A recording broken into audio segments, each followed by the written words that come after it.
Protein. Protein har for få bæredygtige kilder. Vi undrer os over, hvad protein var og hvor det optages.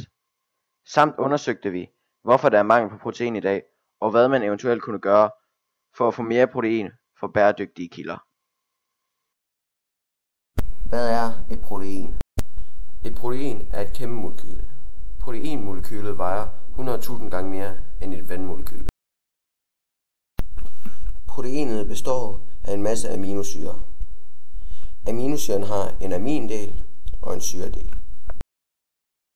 I et protein finder vi peptidbindinger. En peptidbinding er, hvor to aminosyrer sætter sig sammen. Når en masse peptidbindinger sidder sammen, kalder vi det for en peptidkæde. Hvordan optages protein, og hvor optages det? Vi indtager maden i munden. Der sker ingen optagning af proteiner i munden. Maden fortsætter ned i mavesækken, og det er her, der sker noget. I mavesækken er der kirtler, som udskiller pepsinogenen. Pepsinogen er et inaktivt stof, men bliver omdannet til pepsin, det aktive stof, når det kommer ud i saltsyren. Pepsin nedbryder protein om til polypeptider. De løber derefter videre til 12-fingertarmen. I 12-fingertarmen bliver polypeptiderne mødt af enzymerne trypsin, symotripsin og elatase, og de spalter polypeptiderne til peptider. Peptiderne løber nu videre til tyndtarmen, hvor de bliver mødt af enzymet peptidase. Peptidasen nedbryder igen peptiderne om til de mange aminosyrer og bliver optaget i tyndtarmen. Hvorfor er der mangel på protein? Vores førende proteinkilde er animalt, men der går ikke længe, før industrien ikke vil kunne følge med efterspørgslen.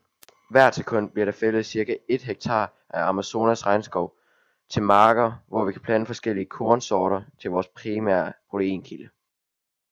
Også overfiskning er et stort globalt problem. Den førende grund til dette er, at jordens befolkning hele tiden vokser. Du kan se på hjemmesiden Worldometer, hvor stærkt jordens befolkningstal stiger. Hvad kunne man gøre for at få en bæredygtig proteinkilde? Vi kan starte med at finde ud af, hvad bæredygtighed egentlig betyder. Vores definition på bæredygtighed er, at det skaffer menneskene og miljøet det bedste, uden at skade fremtidige generationers mulighed for at dække deres behov.